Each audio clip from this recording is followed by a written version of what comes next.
Good afternoon, everyone. Let's start our class. Today is third lecture of current electricity. आज अपना current electricity का third lecture है. Today's date is 18th of June.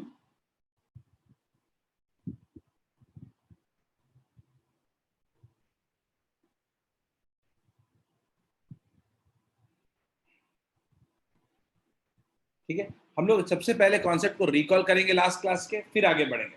Let's first recall our concept जो हमने last class में पढ़ा था. Last class में हम लोग क्या पढ़े थे? लास्ट क्लास में हमने शुरू किया था ड्रिफ्ट वेलोसिटी. ड्रिफ्ट वेलोसिटी शुरू किया था हमने. ठीक है, ड्रिफ्ट वेलोसिटी के बारे में लास्ट टाइम हमने बात किया था. तो हमने बात किया था कि ड्रिफ्ट वेलोसिटी होता क्या है. तो मान लीजिए किसी कंडक्टर के क्रॉस हम लोग पोटेंशियल डिफरेंस लगा देते हैं, बैटरी लगा देते हैं. जब बैटरी लगा देते हैं तो उसका पोटेंशियल डिफरेंस मान लेते हैं कितना है, V है. तो बैटरी लगाते हैं तो उसके क्रॉस इलेक्ट्रॉन्स में जो होता है, इलेक्ट्रॉन्स में एक एवरेज वेलोसिटी इलेक्ट्रॉन्स गेन कर लेते हैं. That is called drift velocity. फिर देखते हैं, हमने फॉर्मूला डिराइव किया था. Drift velocity was equal to minus E by M into tau. Minus E by M into tau. ये हमारा ड्रिफ्ट वेलोसिटी का फॉर्मूला है. क्लियर? अगर मैं बात करूं इसका ड्रिफ्ट वेलोसिटी के मैग्नीट्यूड की बात करूं, तो हम क्या लिख सकते हैं? ई बाई एम के जगह हमने क्या लिखा था? V by L into M into tau. ये हमारा ड्रिफ्ट वेलोसिटी था. लास्ट क्लास में पढ़ा था average velocity gained by each electron.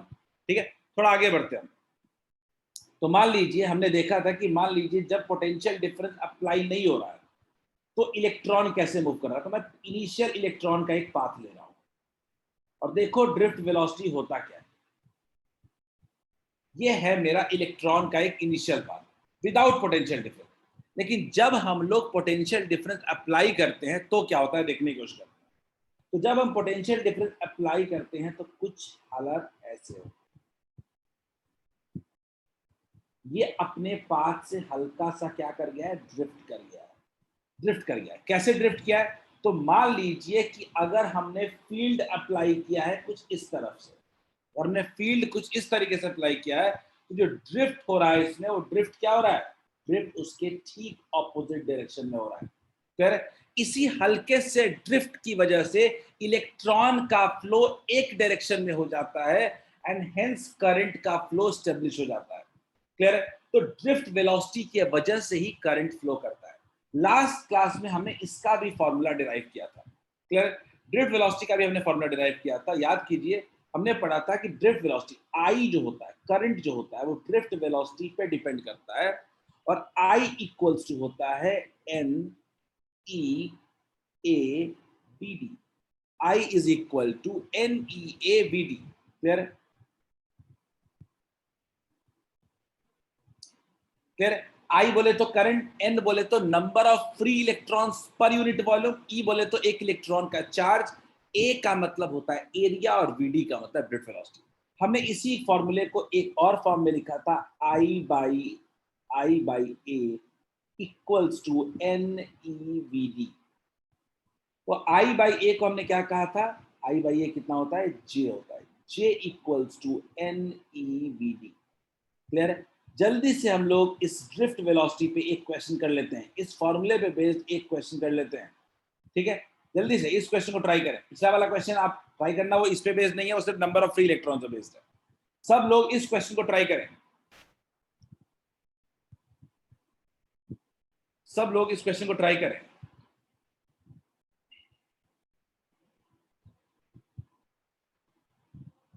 सब लोग इस क्वेश्चन को ट्राई करें. ड्रिफ्ट वेलोसिटी पे क्वेश्चन है.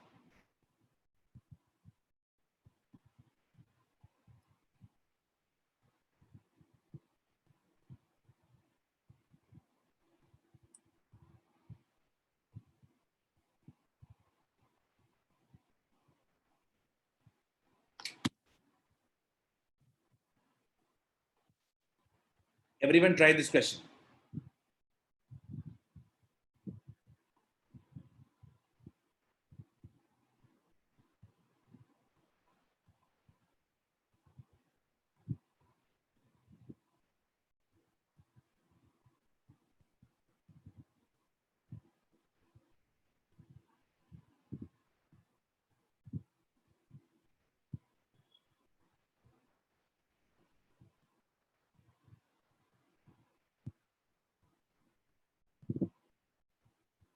क्वेश्चन को ठीक से पढ़ो, क्या क्या चीजें दी गई हैं।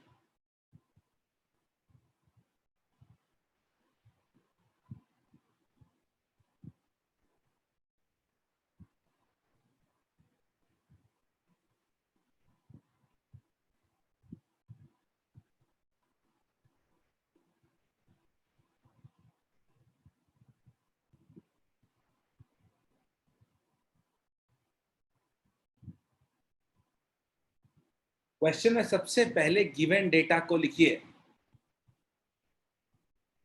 आज जो भी चीजें पढ़ाऊंगा वो सब क्लास 10th का टॉपिक होगा, तो आप ध्यान से पढ़िए। जो भी चीजें हैं वो सब 10th की होंगी, सब रिकॉल कर लेंगे हम लोग।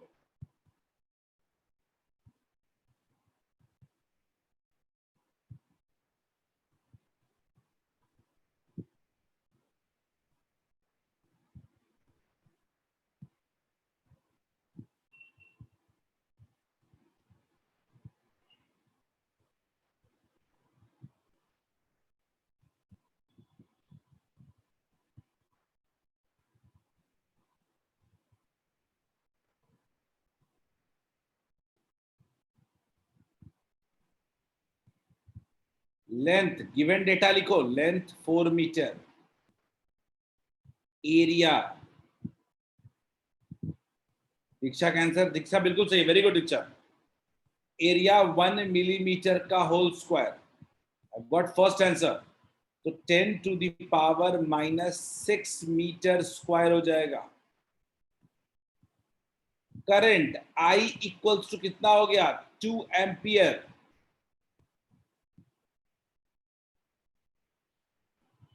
नंबर ऑफ फ्री इलेक्ट्रॉन्स पर यूनिट वॉल्यूम कितना हो गया? 10 टू द पावर 29। तो आपके पास n की वैल्यू, E का वैल्यू भी अपने को पता ही है, 1.6 into 10 to the power -19 coulomb. तो आप फॉर्मूला क्या लगा सकते हैं? इस INEA से क्या फॉर्मूला बना सकते हैं?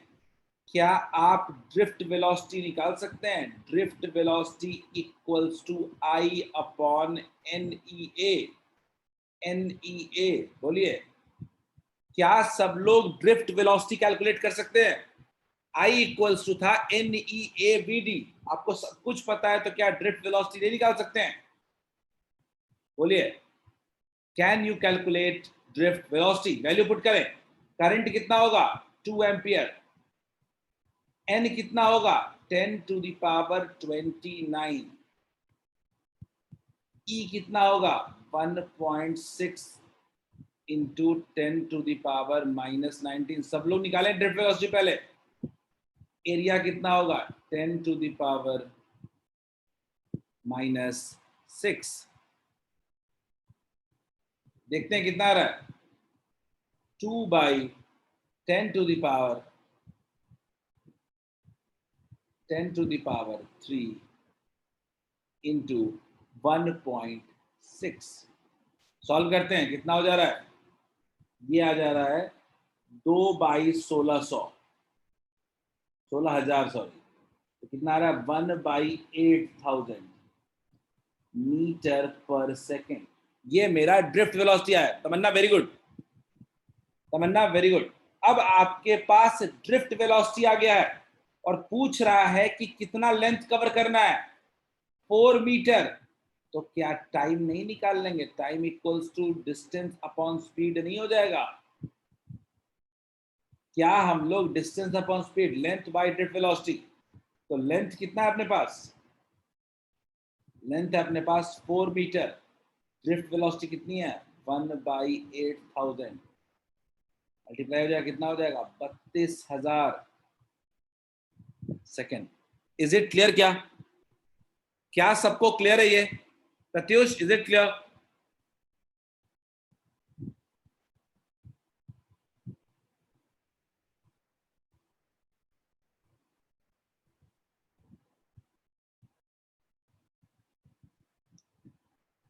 चलिए, तो एक पहला जो हमने अब तक क्वेश्चन का सोर्स पढ़ा वो I equals to NEAVD। Clear है? चलिए आगे बढ़ते हैं। आज मैं बात करने वाला हूं ओम्स लॉ के बारे में। ओम्स लॉ कितने लोग को याद है? कितने लोगों ने नाम सुना है ओम्स लॉ का? जल्दी बताओ। How many of you heard the name Ohm's law? चलो नाम बता दो, कितने लोगों ने नाम सुना है? Very good, excellent. तो सबने ओम्स लॉ नाम सुन रखा है। कहां पे सुना है? क्लास 10th में ओम्स लॉ का नाम सुना है। क्लियर है? 10th में आपने क्या पढ़ा था? B directly proportional to I, keeping length, area और टेम्परेचर कांस्टेंट। 100 ओम्स लॉ को आज हम लोग देखेंगे, ये फॉर्मूला आया कहां से है। ओम्स लॉ का फॉर्मूला कहां से आया है, इस पे बात करते हैं। तो अभी तक कुल मिला के हमने क्या क्या पढ़ा है, समझते हैं। एक, अभी तक हमने पढ़ा है कि ड्रिफ्ट वेलोसिटी जो होता है किसी भी कंडक्टर में is equal to E V by M into L into tau. पहली चीज। दूसरा हमने क्या पढ़ा है?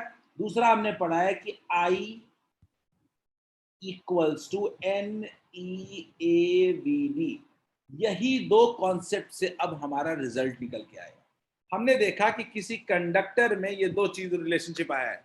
एक ड्रिफ्ट वेलोसिटी वोल्टेज पे डिपेंड कर रहा है, जितना ज्यादा वोल्टेज होगा उतना ज्यादा ड्रिफ्ट वेलोसिटी होगा। दूसरा, करंट भी ड्रिफ्ट वेलोसिटी पे डिपेंड कर रहा है, जितना ज्यादा ड्रिफ्ट वेलोसिटी होगा उतना ही ज्यादा करंट होगा। तो अगर दोनों रिलेशनशिप को यूज कर लें, हम लोग दोनों रिलेशनशिप को यूज कर लें और हम लोग ड्रिफ्ट वेलोसिटी का वैल्यू पुट कर दें, ठीक है, मान लेते हैं इसको इक्वेशन 1 मान लेते हैं, इसको इक्वेशन 2 मान लेते हैं, ठीक। तो लिखते हैं putting value of equation 1 in equation 2, we get, clear, what we get, देखते हैं। तो हमने क्या किया, इक्वेशन 1 की वैल्यू को इक्वेशन 2 में जब पुट किया तो हमने क्या देखा, I इक्वल टू क्या होगा, N E A, drift velocity का वैल्यू कितना हो गया, E V by M into L into tau. Is it clear? आगे बढ़ते हैं। अगर I इक्वल्स टू देखें, तो क्या हो जाएगा, N E square A V tau by M L. मुझे इससे मतलब नहीं है, मुझे रिलेशनशिप मतलब है V और I के बीच। तो मैं अगर ऐसा लिखूं, मैं लिखूं V इक्वल्स टू, अगर मैं V इक्वल्स टू लिखूं तो क्या हो जाएगा, m L by N E square into A into tau into I. क्या ऐसा कह सकते हैं क्या, अगर मुझे वी आई के बीच का रिलेशनशिप निकालना है अगर, तो क्या मैं कह सकता हूं क्या कि वी जो होगा इक्वल्स टू क्या हो जाएगा, सारा सारा ये इधर चला जाएगा, एम एल ऊपर चला जाएगा, एन ई स्क्वायर नीचे चला जाएगा। तो क्या लिख सकते हैं, वी इक्वल्स टू आ गया M L by N E square A into tau. ये मेरा वी और आई के बीच का रिलेशनशिप आया। अब एक एक करके देखिएगा, एक एक करके टर्म देखिएगा। आपको इतना तो पता ही है कि आपका इस केस में ई और आपका ई और एम जो है वो मास ऑफ इलेक्ट्रॉन और चार्ज ऑफ इलेक्ट्रॉन है। ये तो चेंज होगा नहीं, ये तो कांस्टेंट ही रहेगा, मानते हो? अगला देखते हैं, याद रखिएगा एन जो होता है वो depends on nature of material. Copper का लोगे अलग होगा, एल्यूमिनियम का लोगे अलग होगा। तो नेचर ऑफ मटेरियल, एन जो होता है वो नेचर ऑफ मटेरियल पे डिपेंड करता है। क्लियर है आपका? एन टाउ जो होता है वो होता है रिलैक्सेशन टाइम। ये किस पे डिपेंड करता है, ये टेम्परेचर पे डिपेंड करता है, depends on temperature. It depends on temperature.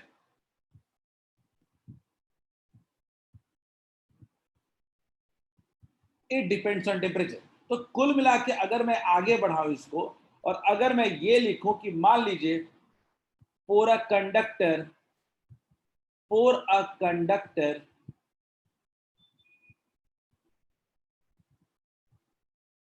keeping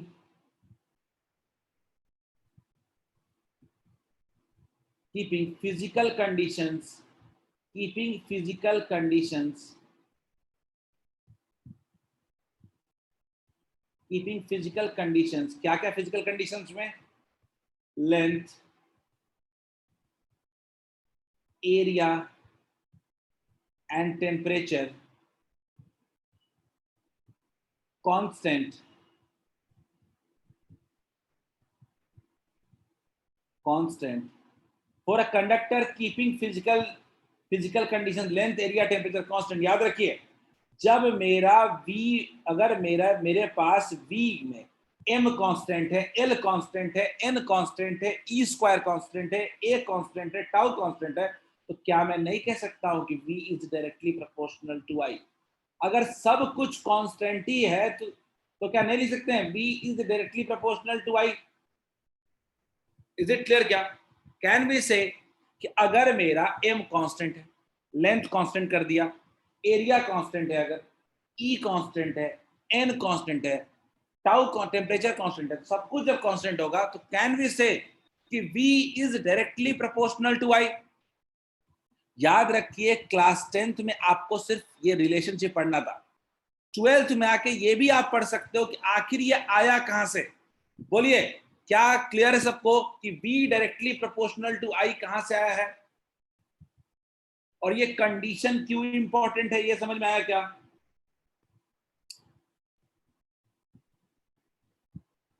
तो यहां पे अब हमारे पास, मैं उम्मीद कर रहा हूं सब लिखते चल रहे हो आप लोग, यहां पे आता है ओम्स लॉ का स्टेटमेंट। ओम्स लॉ का स्टेटमेंट आता है, Ohm's law.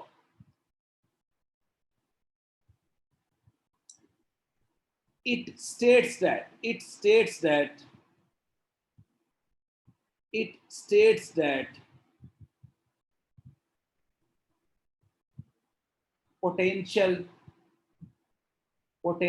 difference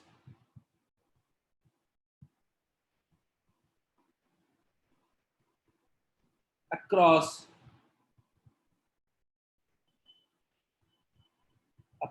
a conductor is directly proportional to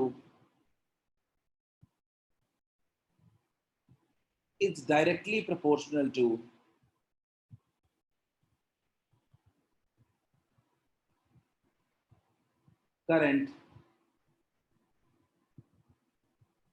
passing through conductor,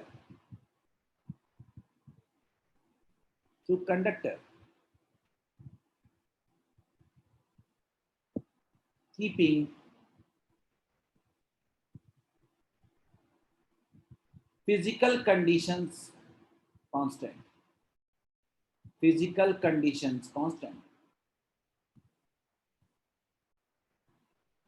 yes, या physical conditions, keeping physical conditions same, keeping physical conditions same. Is it clear? Is this clear to all of you? क्या सबको Ohm's law clear है क्या? तो आप खुद बताओ कि आप लिख रहे हो v directly proportional to i, आपने कहा कि v जो है v is directly proportional to i, तो कोई तो कांस्टेंट ऑफ प्रोपोर्शनलिटी आएगा। याद करिए कौन होता था वो? क्या वो r जो था वही था क्या रेजिस्टेंस? बोलिए, क्या r वाज द रेजिस्टेंस? क्या यही क्या था कांस्टेंट ऑफ प्रोपोर्शनैलिटी?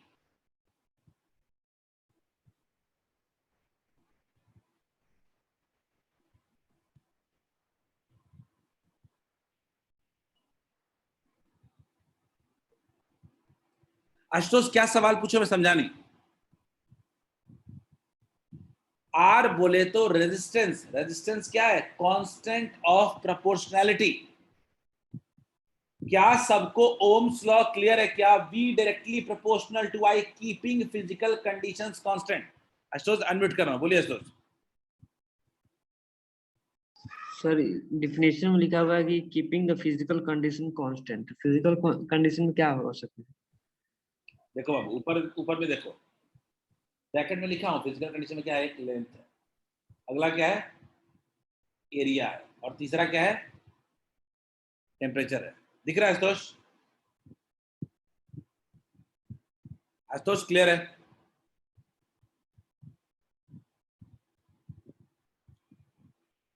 चलिए, क्लियर है आशुतोष ना? लेंथ एरिया टेम्परेचर, बस ये लिख लो, ठीक है।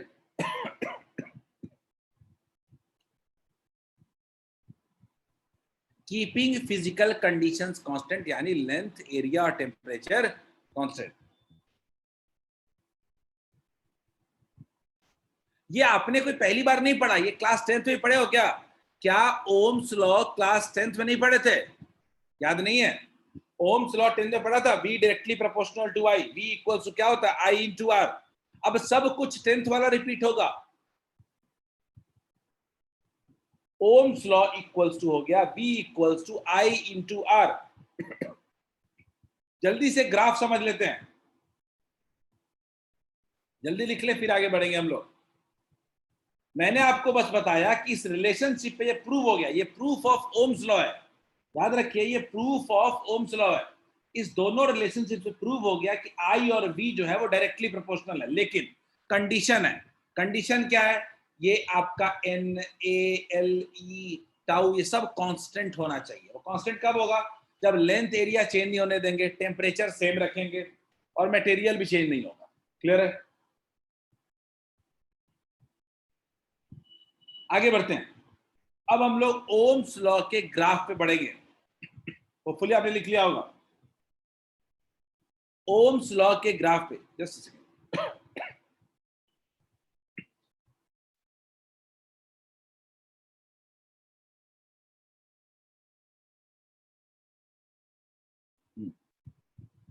चलिए हम ओम्स लॉ के ग्राफ पे बात करेंगे, ठीक है।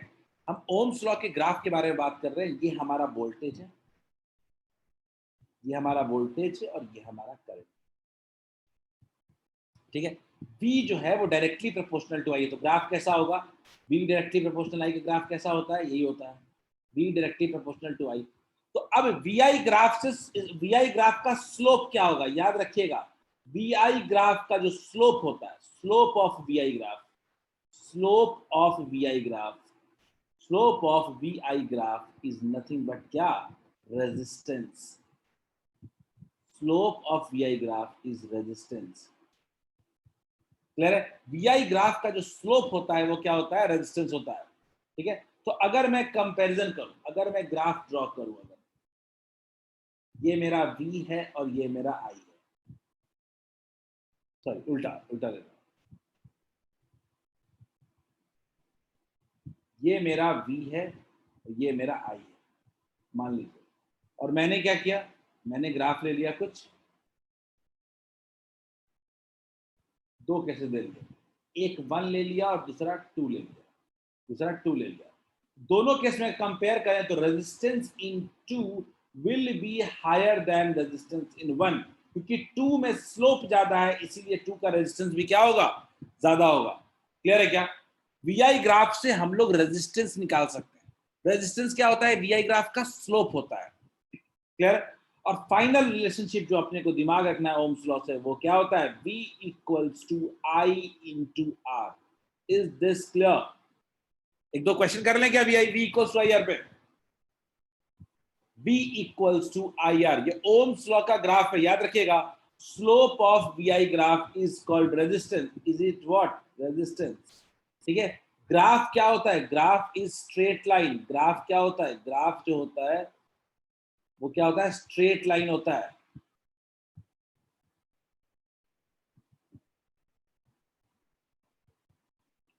क्लियर है? लेट्स मूव फॉरवर्ड, आगे बढ़ते हैं हम लोग। सबको आया समझ में इतना? बोलिए, क्या सबको इतना समझ में आया? Aryan,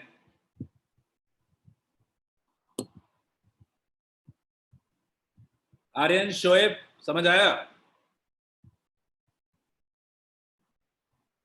Nikhil,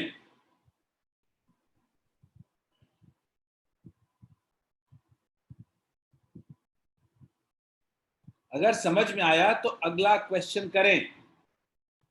try this question.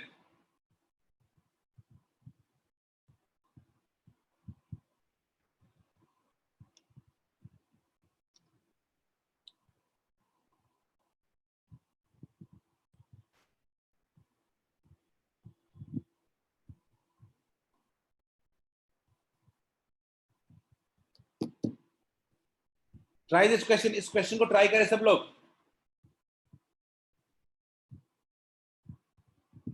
Very good Rivansh.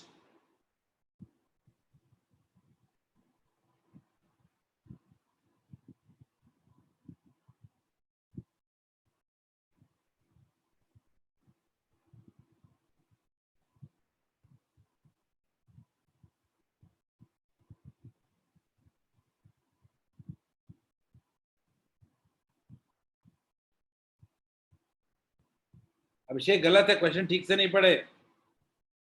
Saurabh गलत हो गया, क्वेश्चन ठीक से नहीं पढ़े। अनिमेश गड़बड़ है।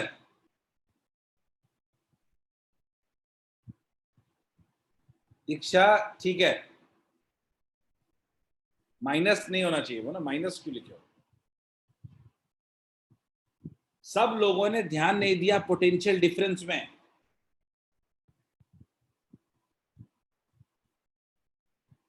अनिमेश ठीक है, अरे गड़बड़ है। बिल्कुल सही हरिवंश, वेरी गुड।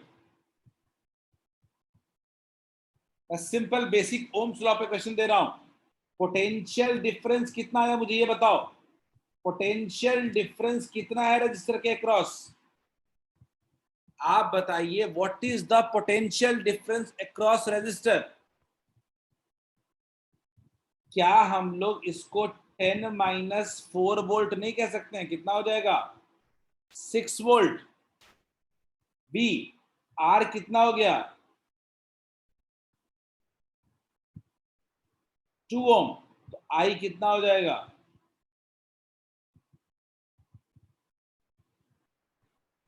6/2 कितना हो जाएगा?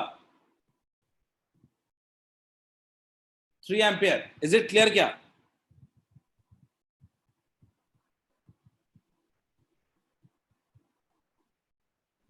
चलो क्लियर है।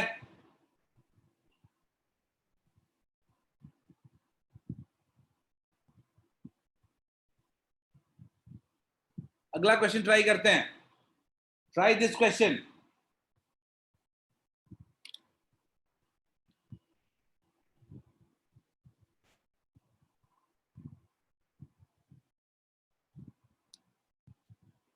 Everyone try this question.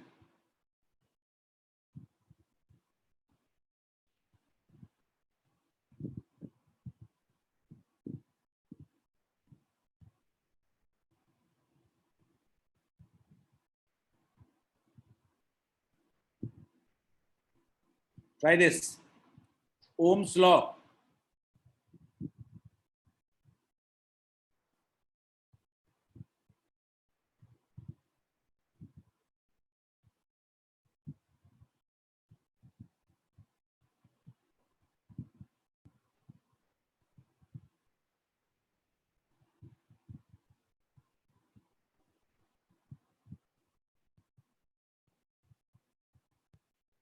I've got one answer from Animesh. Saurabh बिल्कुल सही है। रेवांश 3 आंसर आ चुके हैं अभी तक।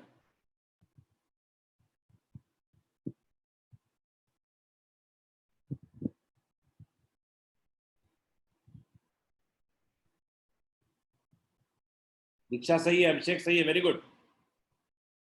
बिल्कुल सही है। आपने लिखा R is equal to 25 ohm. Voltage is equal to लिखा 90 वोल्ट। तो I कितना हो जाना चाहिए? अफसोस कैलकुलेशन में थोड़ा मिस्टेक है। V/R हो जाएगा। कितना हो जाएगा? 90/25। 5 से कैंसिल कर देंगे तो कितना हो जाएगा? 18/5। डिवाइड करेंगे तो 3.6 एम्पियर आ रहा है। आशुतोष 3.6 एम्पियर आ रहा है। क्लियर है सबको? ओम्स लॉ समझ में आ गया? V equals to I into R। बोलिए, is it clear to all of you? V equals to I into R। अब देखो हम लोग आते हैं रेजिस्टेंस। देखो हमारा मकसद आज के क्लास का क्या है कि जो हम 10th में पढ़े उसका विद प्रूफ पढ़े, इतना ही हमारा मकसद है। ठीक है, तो आगे बढ़ते हैं हम। अब हम लोग एक नया टर्म के बारे में पढ़ेंगे, वो है रेजिस्टेंस। अब आप लोग ऐसा नया क्या है इसमें? क्लास 10th में पढ़े इतना, अभी भी बताया, तो मैं आपको लाता हूँ रेजिस्टेंस के बारे में और आगे। तो पहले तो ये रेजिस्टेंस होता क्या है समझते हैं।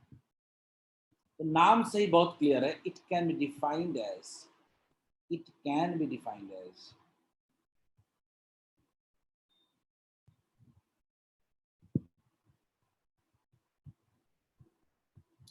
can be defined as hindrance, hindrance offered by the conductor, offered by conductor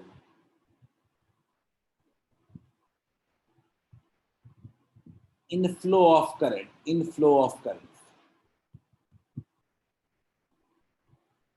रुकावट जो करंट के फ्लो में पैदा कर किया जाता है, दैट इज कॉल्ड रेजिस्टेंस।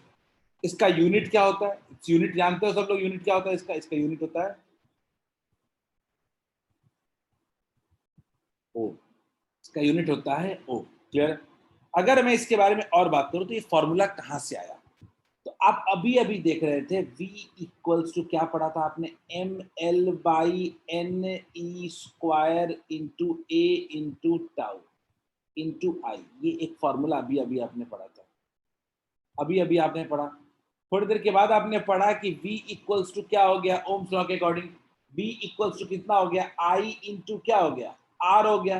तो ये जो पूरा R को अगर इक्वेट करना है तो क्या आप नहीं लिख सकते हैं? Hence we can't we say, hence can we say R जो है is equal to what? ml/ne² a into tau. Is this clear? क्या सबको समझ में आया रेजिस्टेंस क्या होता है?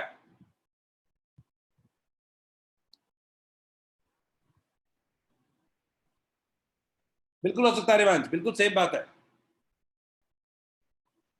क्या सबको समझ में आया कि रेजिस्टेंस क्या होता है? फॉर्मूला वाइज क्या आप कह सकते हो कि रेजिस्टेंस इक्वल्स टू क्या हो गया? ml/ne² a into tau. Is it clear?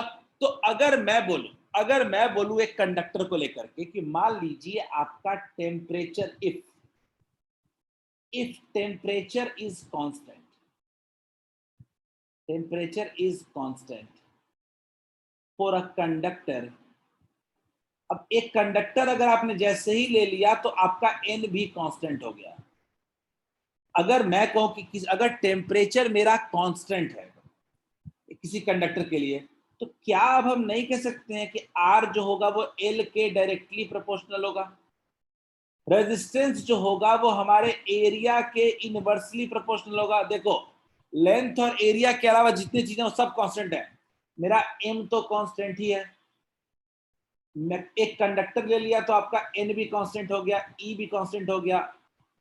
Clear है? और टेम्परेचर कांस्टेंट हो गया तो टाउ भी कांस्टेंट हो गया। तो क्या हम कह सकते हैं कि रेजिस्टेंस सिर्फ दो चीजों पर डिपेंड कर रहा है, लेंथ और एरिया पे? तो resistance is directly proportional to length कह सकते हैं क्या? और resistance is inversely proportional to area. Can we say क्या? बताइए बच्चों, क्या हम कह सकते हैं? ये तो पढ़ा है ना टेंथ में। क्या टेंथ में आप लोगों ने नहीं पढ़ा था R is directly proportional to L and R is inversely proportional to cross sectional area? बस मैं क्या एडिशनल कह रहा हूं? मैं कह रहा हूं टेम्परेचर कांस्टेंट रखना। टेम्परेचर अगर कांस्टेंट रखोगे तो ही टाउ कांस्टेंट होगा, और तो ही आप कह सकते हो डायरेक्टली प्रोपोर्शनल टू और इनवर्सली प्रोपोर्शनल टू। क्या क्लियर है सबको?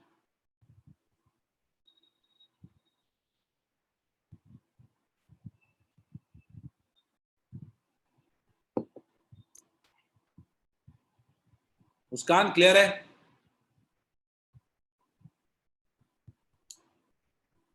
क्या सबको एक कंडक्टर का रेजिस्टेंस समझ में आया? क्या कंडक्टर का रेजिस्टेंस का फॉर्मूला देखिए क्या होता है? ml/ne² a into tau. यही एक नया चीज आया है, लेकिन इससे आपको प्रूव हो गया कि टेंथ में आपने क्यों पढ़ा था। अनिमेश ने पूछा सर टेम्परेचर पे डिपेंड करेगा ना? अनिमेश उसको लास्ट में लेके आऊंगा मैं टेम्परेचर डिपेंडेंस को लास्ट में पढ़ेंगे हम लोग, ठीक है अनिमेश? चलिए, अब मैं एक सवाल आता है कि आखिर रेजिस्टेंस किन किन फैक्टर्स पे डिपेंड कर रहा है? आखिर रेजिस्टेंस किन किन फैक्टर्स पे डिपेंड कर रहा है? तो इसको समझने के पहले हम एक कंक्लूजन लिख सकते हैं क्या? कंक्लूजन लिख सकते हैं क्या? अच्छा, तो resistance is directly proportional to L/A। तो यहीं पे एक टर्म आ जाता है R equals to rho L by A. सबको पता है ये रो क्या होता है, याद है सबको? What do you mean by rho? Rho क्या होता था? रो होता था resistivity.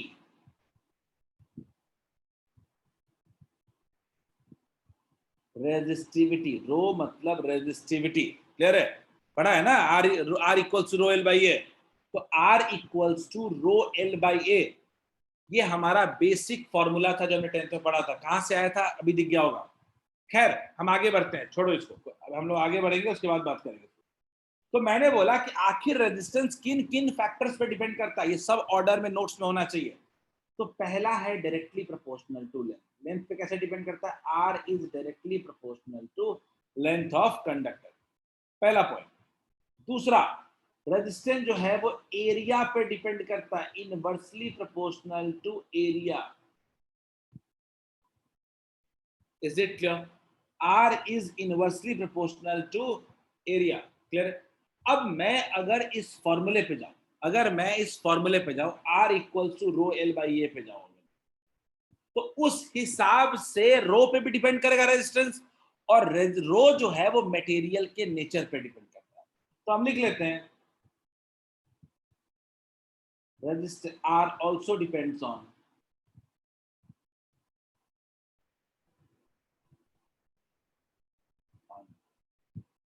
resistivity or on nature of material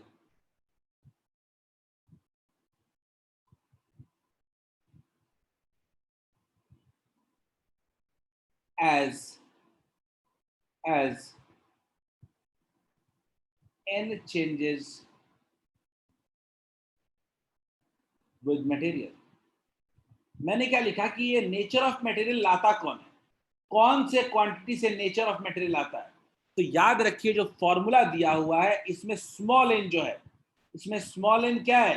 number of free electrons पर unit volume, number of free electrons पर यूनिट वॉल्यूम। यही नेचर ऑफ मटेरियल पे डिपेंड करता है। हर मटेरियल का अपना अपना स्मॉल एन होता है। तो लिख लीजिएगा, nature of material determined bye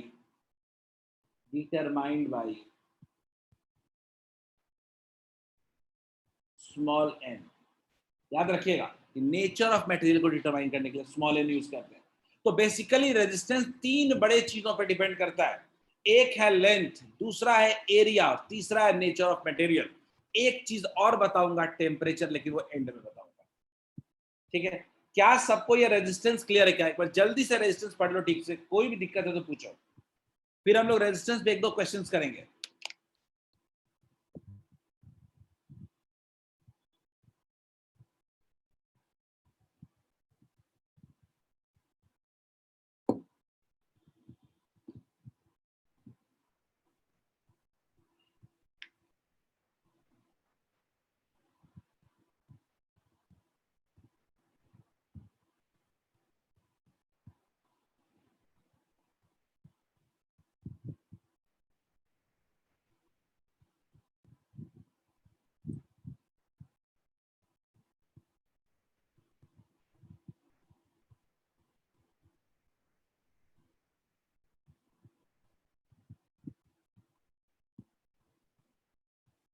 जल्दी नोट कर ले, if done then say yes, और उसके बाद कोई डाउट है तो पूछिए।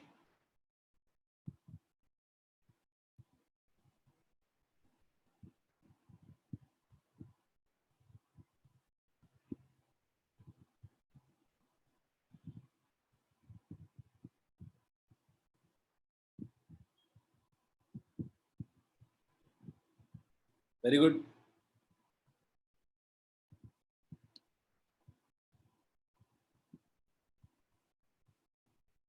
दीक्षा Abhishek has done completed।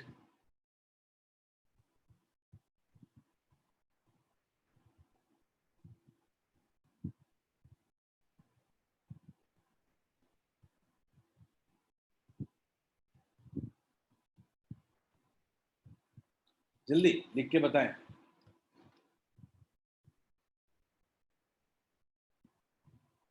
R equals to rho L by A, इसी पे बात करेंगे हम लोग।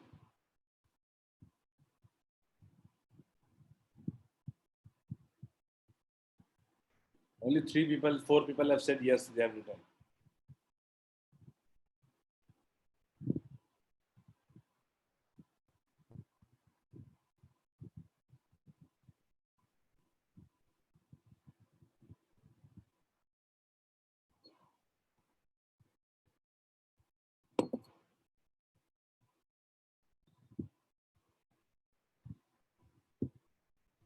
चलो आगे बढ़ते हैं।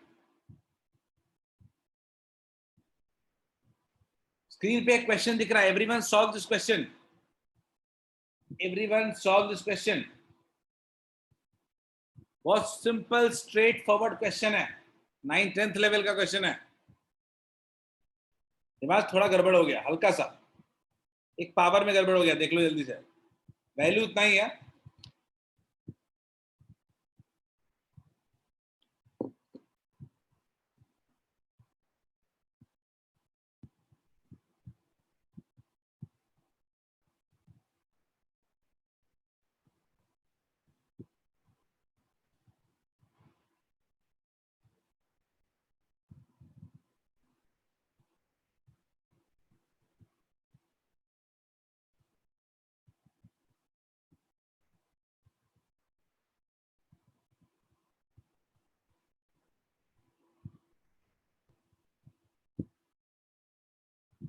Got only one answer.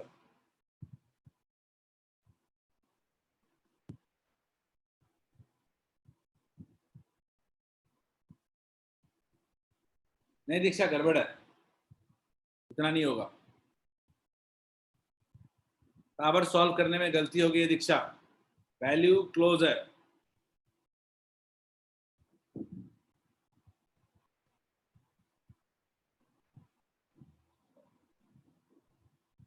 आप गिवन डेटा लिखिए, उतने से ही क्वेश्चन सॉल्व हो जाएगा। प्रत्युष सॉल्व करें, हिमांश बिल्कुल सही है।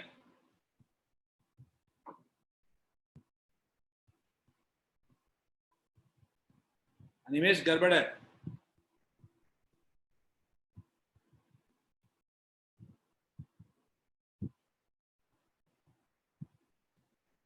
दीक्षा सही है।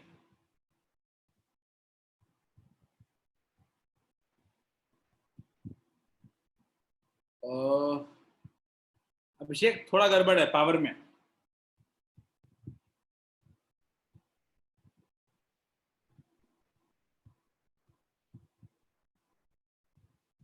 आपका क्रॉस सेक्शनल एरिया कितना है? मैं तो गिवन डेटा ही लिखूंगा पहले।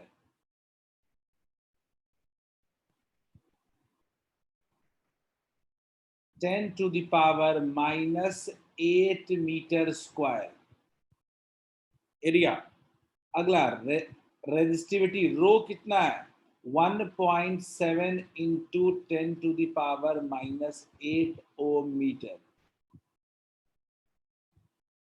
रेजिस्टेंस कितना है? 1 किलो ओम, यानी 1000 ओम। मैं फॉर्मूला लगाऊं, अगर मैं फॉर्मूला लगाऊं क्या लिखेंगे? R equals to rho L by A. Rho L by A, R कितना है? रो कितना है? एल कितना है पता नहीं। एरिया कितना है? कैंसिल हो गया। एल इक्वल्स टू कितना हो गया? 1000 बाई 1.7। एक और कर लेते हैं, कितना आ रहा है? ये कुछ अंदाजन 588.235 मीटर आ रहा है। Is it clear? क्या सबने इसी तरह सॉल्व किया है? क्या क्लियर है? क्या सिंपल फॉर्मूला है, R equals to rho L by A. सारे गिवन टर्म्स को लिख लिया और फिर उसको यूज करके सॉल्व कर लिया। 10th लेवल का कॉन्सेप्ट है ये। यहां पे थोड़ा कैलकुलेशन था बस। जो लोग ये कर चुके हैं वो अगला क्वेश्चन करें। Next question is here on the next slide, नीचे में। Try next question.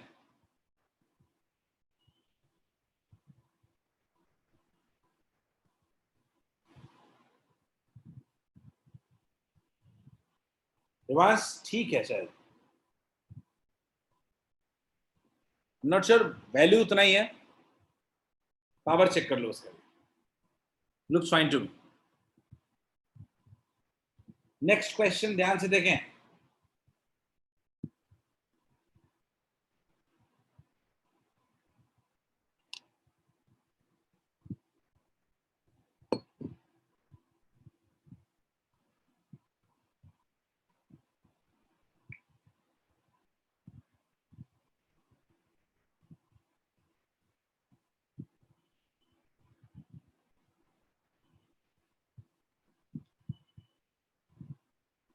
आर्य ने कहा है 0.65, देवांश आपने कहा है 650। वेरीफाई करें दोनों लोग। दीक्षा आपका बिल्कुल ही अलग है, दीक्षा आपका गलत है।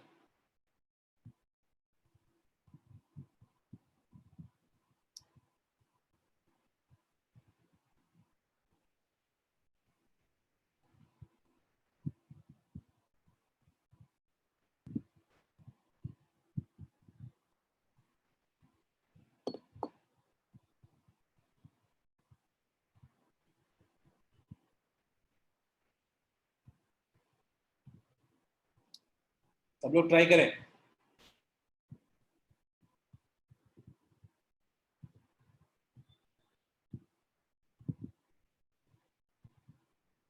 भाई डेटा पुटिंग है, सीधा सीधा सिंपल कैलकुलेशन है।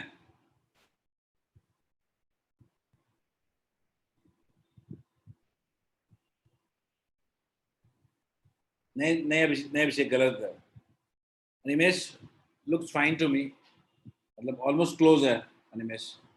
पावर का ही थोड़ा मसला है बस, not sure still, waiting for some other answers. हमारे पास अभी तक लेंथ दिया हुआ है,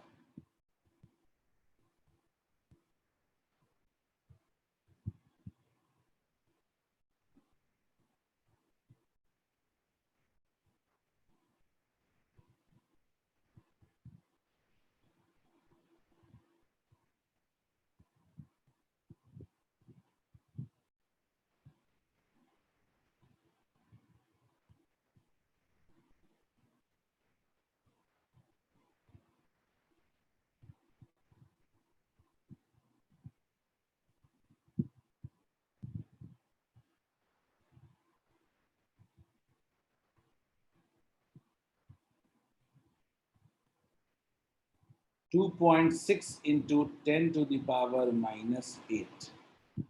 एल कितना है 0.5। नहीं रिवांश नहीं कर सकते ना, सब कुछ मीटर में ऐसा यूनिट में लाना पड़ेगा। 2 into 10 to the power -6, सब कुछ ऐसा यूनिट में लाना पड़ेगा, अदरवाइज गलत हो जाएगा। इसीलिए आप लोग आंसर गलत आया है। अब ये कितना हो गया, -2 हो गया, तो कितना हो गया 1.3 हो गया। 1.3 into 0.5 equals into 10 to the -2, तो कितना हो जाएगा ये 0.65 into 10 to the power -2 ohm. Is it clear क्या? 0.65 इंटू 10 to the power -2, अगर इसको सॉल्व करेंगे पूरा ठीक से तो कितना हो जाएगा 6.5 into 10 to the power -3 ohm. Is it clear?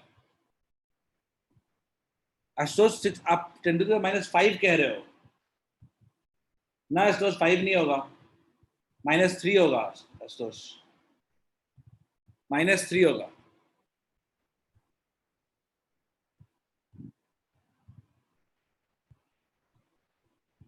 एक अनिमेश का आंसर सही था। क्लियर सबको? एक लास्ट सवाल करेंगे हम लोग। स्क्रीन पे क्वेश्चन देखें सब लोग, स्क्रीन पे क्वेश्चन देखें। इसके लिए मैं पोल भी लॉन्च करूंगा।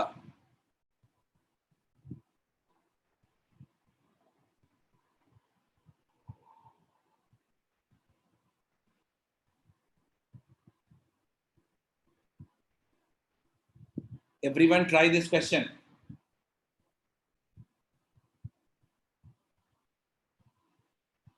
इसके बाद हम लोग रेजिस्टिविटी पे बात करेंगे। और इसके बाद में बात करेंगे stretching. Try question, easy question है, ध्यान से देखें बस क्वेश्चन को। बस लेंथ क्या होगा और एरिया क्या होगा।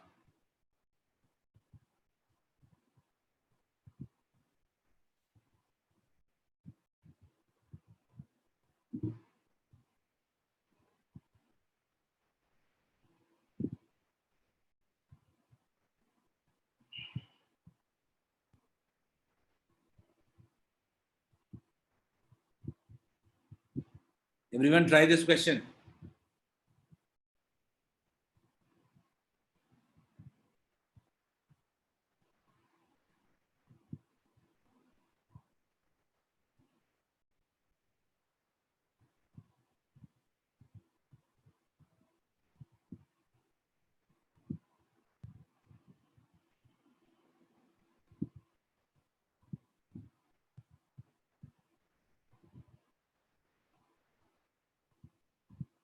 I've got two answers.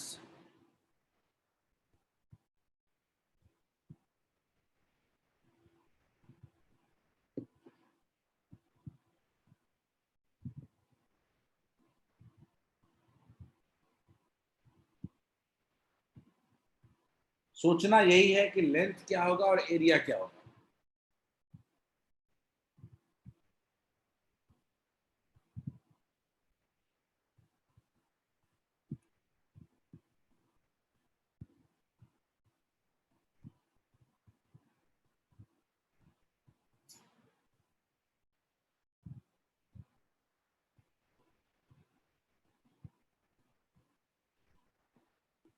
जल्दी।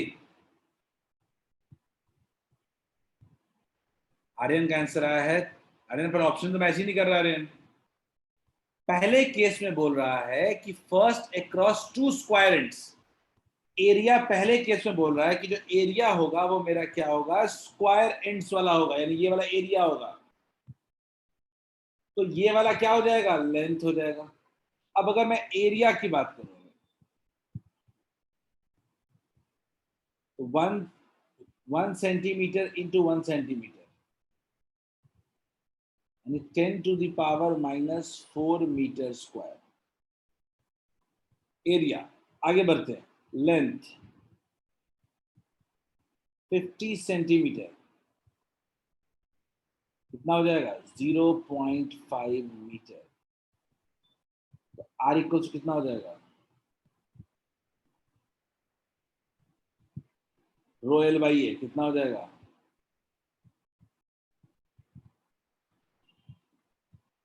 लेंथ कितना है, एरिया कितना है, -1, ये है ना।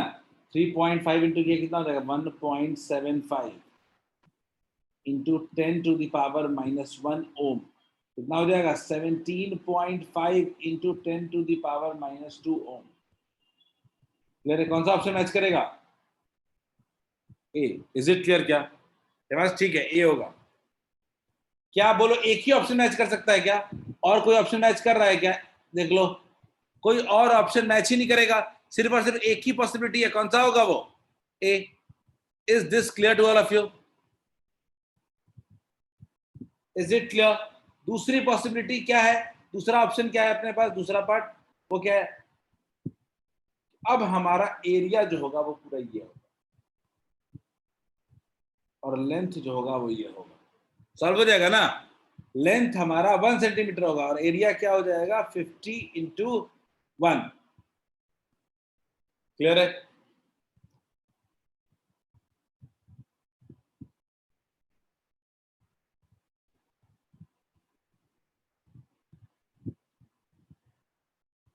चलिए आगे बढ़ते हैं। एक इंपॉर्टेंट कंडीशन है स्ट्रेचिंग। ये आप, ऐसा नहीं है कि आप पहली बार पढ़ रहे हो, 10th में पढ़ चुके हो। मान लेते हैं एक एग्जांपल लेते हैं, मान लेते हैं एक एग्जांपल लेते हैं, समझिए। मान लीजिए कि हमने एक एग्जांपल लिया, एक कंडक्टर था कुछ इस तरह, ठीक है। मान लेते हैं इसका लेंथ L था, एरिया A था, ठीक है, और रेजिस्टेंस क्या था, R था। हमने क्या किया, इस वायर को स्ट्रेच कर दिया, वायर को क्या किया, स्ट्रेच कर दिया, स्ट्रेच या कभी कभी मोल्ड भी कर दिया। ठीक है, या मेल्ट करके नया वायर बना दिया। तो मान लीजिए हमने इसको स्ट्रेच किया, स्ट्रेच करके क्या कर दिया, इसको कैसा बना दिया,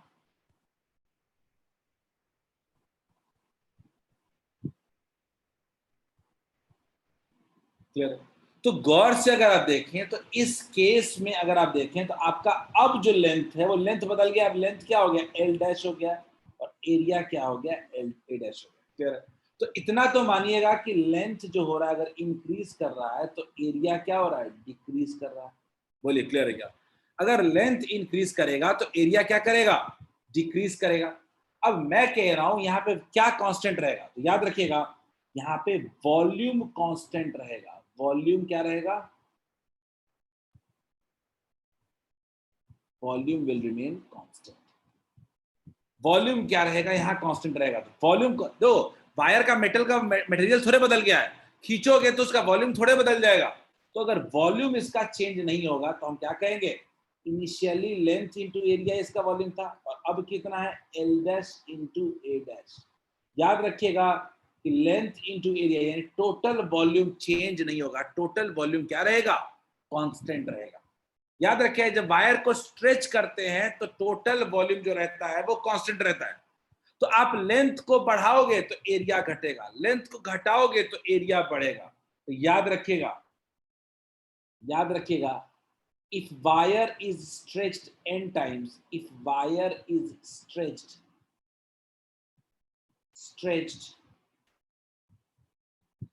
n times, if wire is stretched n times, उस केस में जो हमारा रेजिस्टेंस होता है, फाइनल रेजिस्टेंस हो जाता है वो क्या हो जाता है, n square times initial resistance. यानी हमारा रेजिस्टेंस जो होता है, अगर आपने अगर लेंथ को डबल किया, अगर लेंथ को डबल किया तो रेजिस्टेंस 4 गुना हो जाएगा। अगर लेंथ को आपने 3 गुना किया तो रेजिस्टेंस क्या हो जाएगा, n स्क्वायर टाइम्स हो जाएगा। देखते हैं कैसे आया है, देखते हैं कैसे आया है। मान लीजिए हम जानते हैं कि इनिशियल रेजिस्टेंस कितना था, इनिशियल रेजिस्टेंस था अपना, इनिशियल रेजिस्टेंस था अपना, मान लिया rho L by A, rho L by ए।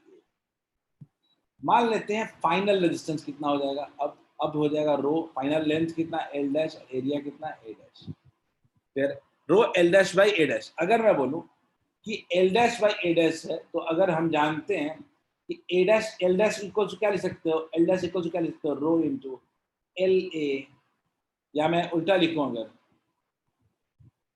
मैं अगर ए डैश को रिप्लेस कर दूं, अगर मैं ए डैश को रिप्लेस कर दूं तो कितना हो जाएगा, रो एल डैश रह जाएगा, ए डैश की जगह क्या लिख सकते हैं, L A by L dash.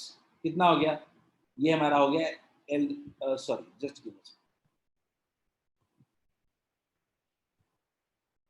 हमारा रेजिस्टेंस क्या हो गया, rho L dash by A dash, ये हमारा फाइनल रेजिस्टेंस है। अगर हम बोलें कि मेरा ए डैश इक्वल्स टू कितना है, ए डैश इक्वल्स टू अपना है एल ए,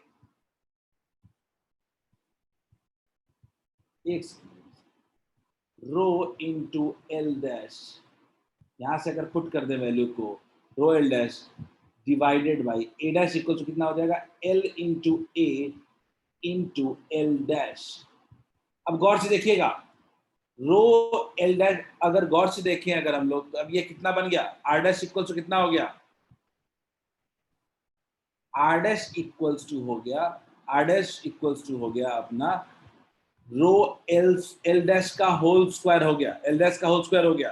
तो इससे हम लोग बड़े आराम से कंक्लूड कर सकते हैं जो मेरा रेजिस्टेंस होता है, जो मेरा रेजिस्टेंस होता है आर डैश जो होता है वो मेरा, आर डैश जो होता है वो मेरा एल के होल स्क्वायर के डायरेक्टली प्रोपोर्शनल हो जाता है। याद रखिएगा जब वायर को हम लोग स्ट्रेच करते हैं, मैं फिर समझा देता हूँ, सिंपल वर्ड में समझा देता हूँ, सिंपल वर्ड में समझा देता हूँ, सीधा समझो। अगर मान लीजिए, अगर आप लोग को सिंपल शब्दों में समझाऊं तो मान लीजिए कि अगर आपका लेंथ पता नहीं है मार्क को काम नहीं कर रहा, मान लीजिए आपका लेंथ अगर n टाइम्स हो गया है, आपका लेंथ अगर n टाइम्स हो गया है तो आपका एरिया हो जाएगा, एरिया जो हो जाएगा वो हो जाएगा a बाई n हो जाएगा, सीधा हिसाब है। मतलब लेंथ को 2 गुना करोगे एरिया हाफ हो जाएगा, लेंथ को 3 गुना करोगे एरिया 1/3 हो जाएगा, लेंथ को 4 गुना करोगे एरिया 1/4 हो जाएगा। तो अगर मैं फाइनल रेजिस्टेंस निकालने जाऊं तो कितना हो जाएगा, rho into L dash by A dash, value put करते हैं, तो एल डैश कितना हो जाएगा, n into l, A dash कितना हो जाएगा, ए बाई एन, तो कितना हो जाएगा, rho L by A into N square. यही कहना चाहता था कि जो फाइनल रेजिस्टेंस जो होता है वो क्या हो जाता है, N square times initial resistance हो जाता है। क्लियर है? याद रखिएगा कि जब वायर को स्ट्रेच करते हैं तो फाइनल रेजिस्टेंस जो होता है वो एन स्क्वायर टाइम्स आर होता है। ठीक है, नोट करके लिख लीजिएगा, यहाँ पे नोट करके लिख लीजिएगा, नोट करके लिख लीजिएगा यहाँ पे, in case of stretching, in case of stretching,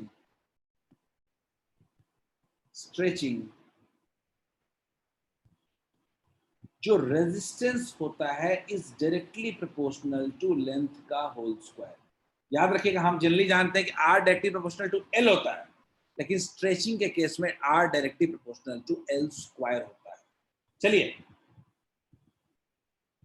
जल्दी लिख लीजिए इसको, फिर हम लोग एक क्वेश्चन करेंगे इस पे बेस्ड, फिर हम लोग इस पे बेस्ड एक दो क्वेश्चन करेंगे और खत्म करेंगे इसको।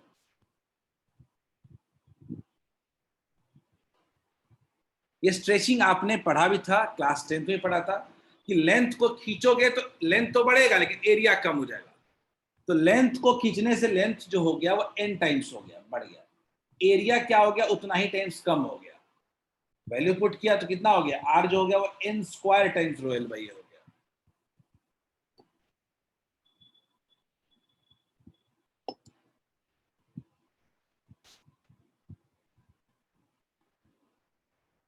जल्दी लिख ले, फिर इसमें बेस्ड एक क्वेश्चन करेंगे, बड़ा सिंपल हिसाब है।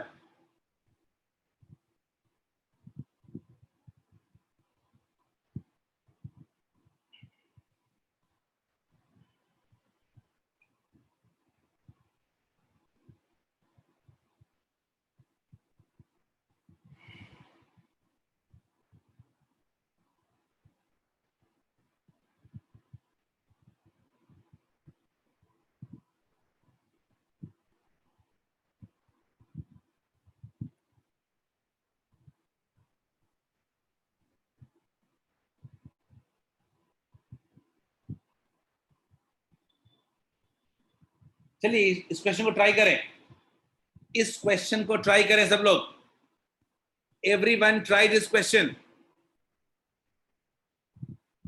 सिंपल क्वेश्चन है, वन लाइनर है। Very good Abhishek, Diksha very good.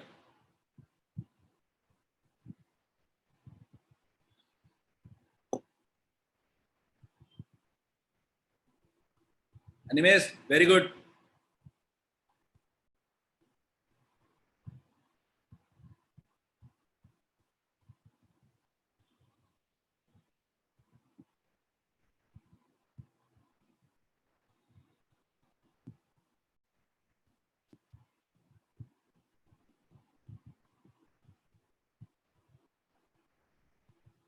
I got 3 answers. चलिए भाई लेंथ को डबल कर रहे हैं,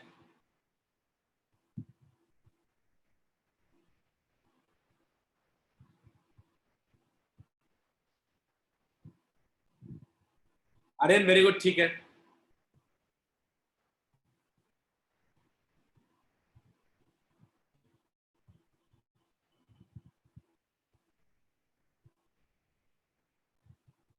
I got 4 करेक्ट आंसर्स।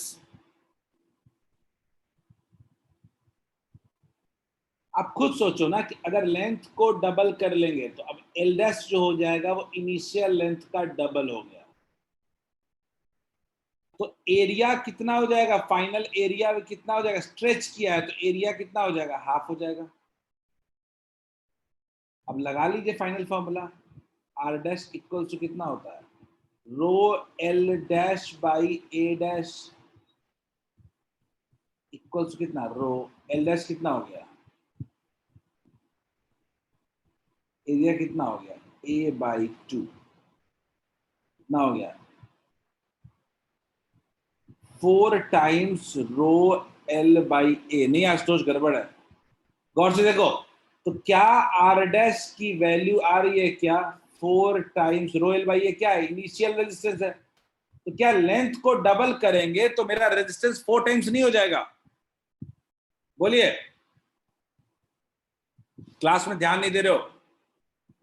अभी अभी बताया था कि लेंथ को डबल करेंगे, एन स्क्वायर पे डिपेंड करता है। अगर एन का वैल्यू 2 हो जाएगा तो पावर वैल्यू कितना हो जाएगा? 4।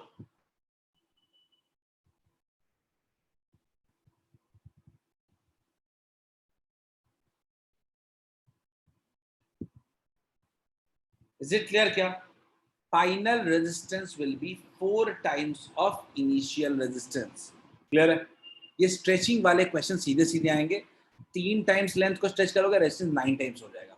4 टाइम्स इंक्रीज करोगे, 16 टाइम्स हो जाएगा। ठीक है, यही होता है हमारा स्ट्रेचिंग ऑफ अ वायर। हम लोग एक टॉपिक पे आते हैं, रेजिस्टिविटी। ठीक है, हेडिंग डालते हैं रेजिस्टिविटी। क्लियर? रेजिस्टिविटी को हम लोग और भी नाम से जानते हैं, स्पेसिफिक रेजिस्टेंस के नाम से भी जानते हैं। Specific resistance,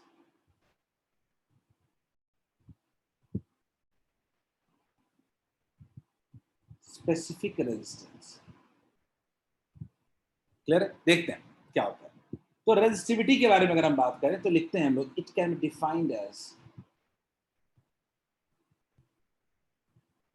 it can be defined as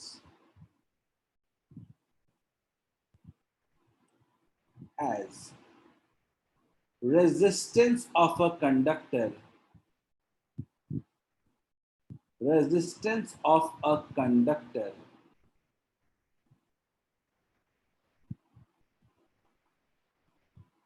of length 1 meter and area 1 meter square। Clear है? ध्यान से देखिएगा, फॉर्मूला क्या था हमारा? हमारा फॉर्मूला था R equals to rho L by A. अगर इस फॉर्मूले को देखें तो लेंथ का वैल्यू 1 पुट कर दे और एरिया का वैल्यू 1 मीटर स्क्वायर अगर पुट कर दे तो R इक्वल्स टू कितना हो जाएगा? रो हो जाएगा। क्लियर है? It can be defined as a resistance of a conductor of length 1 metre and area 1 metre square. R equals to rho L by A. Clear है? याद रहेगा? जल्दी से सब लोग रेजिस्टिविटी का डेफिनेशन लिखिए, सब लोग। इसका यूनिट होता है ओम मीटर। इसका यूनिट होता है ओम मीटर। इसका यूनिट होता है ओम मीटर।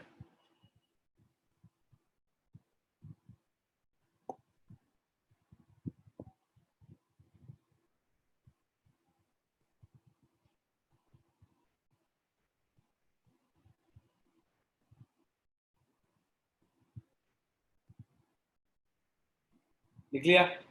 अब आता है रेजिस्टेंस के बेसिक फॉर्मूले पे जाते हैं। तो आपने याद करिए, आपने रेजिस्टेंस का फॉर्मूला देखा था, R equals to M L by N E square A tau. तो ये L बाई ए को छोड़ दें अगर हम लोग, तो क्या बचेगा? M by N E square into tau into L by ए।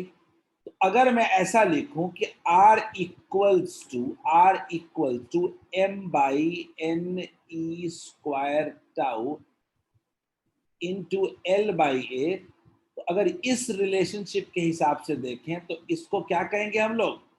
इस टर्म को हम लोग को क्या कहना पड़ेगा? इस टर्म को कहना पड़ेगा रेजिस्टिविटी। रेजिस्टिविटी, तो यहीं से रेजिस्टिविटी को डिफाइन करते हैं। Resistivity is equal to m by N E square into tau. गौर से देखते हैं आखिर ये रेजिस्टिविटी किन किन फैक्टर्स पे डिपेंड करता है। देखते हैं कि आखिर ये रेजिस्टिविटी किन किन फैक्टर्स पे डिपेंड करता है। तो गौर से देखते हैं, एम कांस्टेंट रहने वाला है, एम आपका कांस्टेंट है, ई कांस्टेंट है, तो सिर्फ और सिर्फ किस पे डिपेंड किया? एन और टाउ पे डिपेंड किया। तो लिखते हैं resistivity depends on, resistivity depends on, resistivity depends on, समझने की कोशिश करते हैं। रेजिस्टिविटी जो होता है डिपेंड्स ऑन, पहला पार्ट जो है मेरा वो है नेचर ऑफ मटेरियल, पहला फैक्टर है नेचर ऑफ मटेरियल। कैसे पता चला? तो हमने देखा कि जो रेजिस्टिविटी है वो इनवर्सली प्रोपोर्शनल टू एन है, तो क्या लिख सकते हैं? Material with larger number of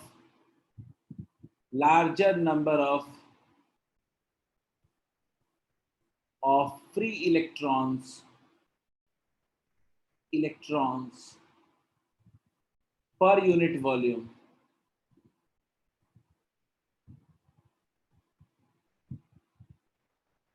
material with larger number of free electrons per unit volume has higher, sorry, has अगर मेरा n ज्यादा होगा, larger number of free electrons पर यूनिट वॉल्यूम होगा, हैज लोअर रेजिस्टिविटी।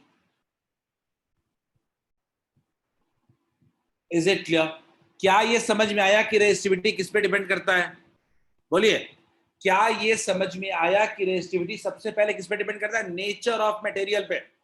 एनसीईआरटी में table देखिएगा, हर material का अपना अपना रेजिस्टिविटी होता है, कॉपर का अलग, एल्यूमिनियम का अलग, और ये डिपेंड करता है कि फ्री इलेक्ट्रॉन कितना ज्यादा है उसमें। जिसके पास फ्री इलेक्ट्रॉन ज्यादा होगा उसकी रेजिस्टिविटी कम होगी, और उल्टा इसका वाइस वर्सा। दूसरा किस पे डिपेंड करता है? दूसरा डिपेंड करता है टेम्परेचर पे।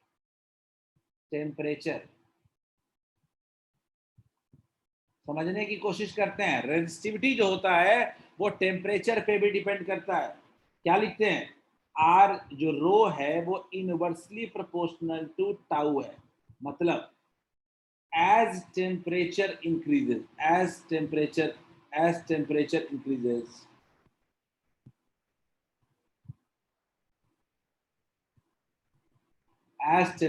increases, tau relaxation time decreases,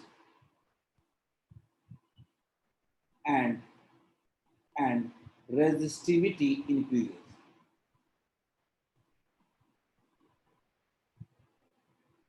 Is it clear? क्या ये सबको क्लियर है? टेम्परेचर को बढ़ाओगे तो कोलिजन फास्ट हो जाएगा, तो रिलैक्सेशन टाइम घट जाएगा, और रिलैक्सेशन टाइम घट जाएगा तो रेजिस्टिविटी भी इंक्रीज कर जाएगा। Is this clear to all of you? Resistivity सिर्फ और सिर्फ दो चीजों पर डिपेंड करता है, नेचर ऑफ मटेरियल और टेम्परेचर। क्लियर है? Is this clear? क्या सबको समझ में आया रेजिस्टिविटी किन किन फैक्टर्स पे डिपेंड करता है?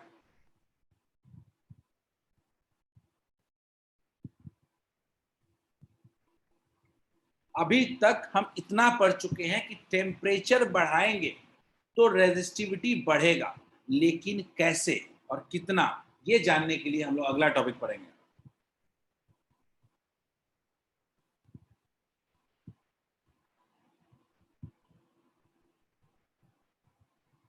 वह लास्ट टॉपिक है हमारा, के बाद लिमिटेशन ऑफ ओम्स तो अगले दिन पढ़ के आगे बढ़ेंगे।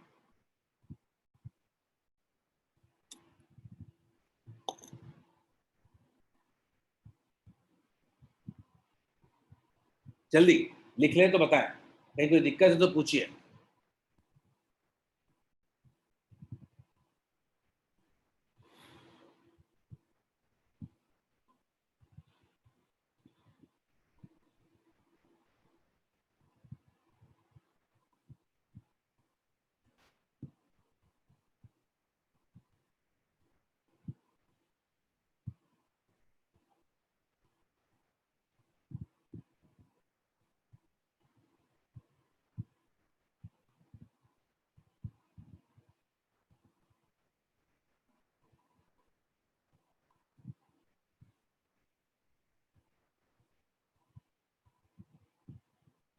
जल्दी।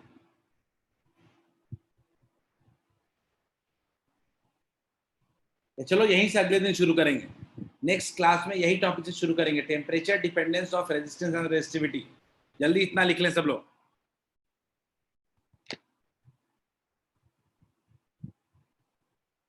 And today we are expecting heavy rains, है ना, बारिश तगड़ी होने वाली है।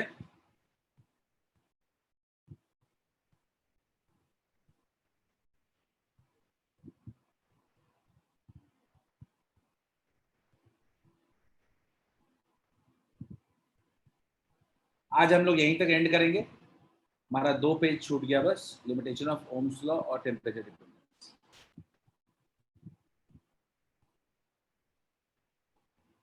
Slides will be uploaded soon, अगर छूट गया तो लिख भी लेना उसको। और सब लोग कैपेसिटर दूसरे चैप्टर का एनसीईआरटी पूरा सॉल्व करें, इसको डिस्कस करेंगे कल।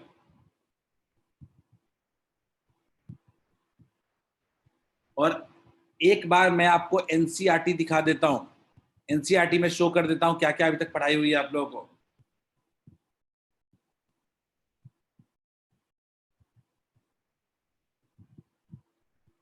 एक सेकंड रुक जाओ।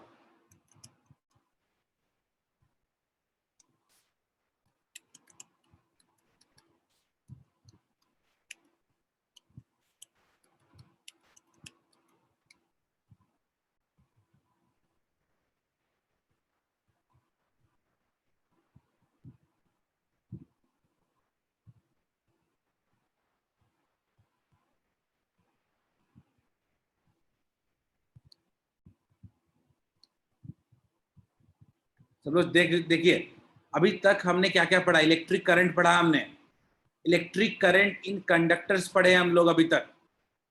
ओम्स लॉ पढ़ा हमने, ड्रिफ्ट वेलोसिटी पढ़े हम लोग, एनसीईआरटी शेयर कर रखा है। मोबिलिटी पढ़ा है हमने, लिमिटेशन ऑफ ओम्स लॉ और टेम्परेचर डिपेंडेंस, यही 2 चीजें बची हैं हमारी बस। ठीक है, ऑलमोस्ट हमने कम से कम 6-7 पेज पढ़ लिया एनसीईआरटी में। सब लोग एनसीईआरटी को रिकॉल करो एक बार, एनसीईआरटी को पूरा पढ़ के देखो, सब कुछ समझ में आएगा। तीनों दिन के लेक्चर को ठीक से रिकॉल करो और दोबारा देख करके उसको समझो। कोई डाउट होता है संडे को मेरे से टाइम लो और डाउट्स क्लियर करो।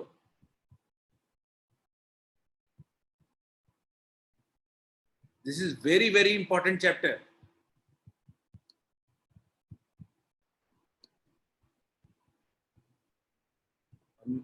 और आप लोग इसको बहुत लाइटली ले रहे हो। अगर कहीं भी प्रॉब्लम है just go ahead and ask your questions. Okay बच्चों, दैट्स इट फॉर टुडे। आज के लिए इतना ही।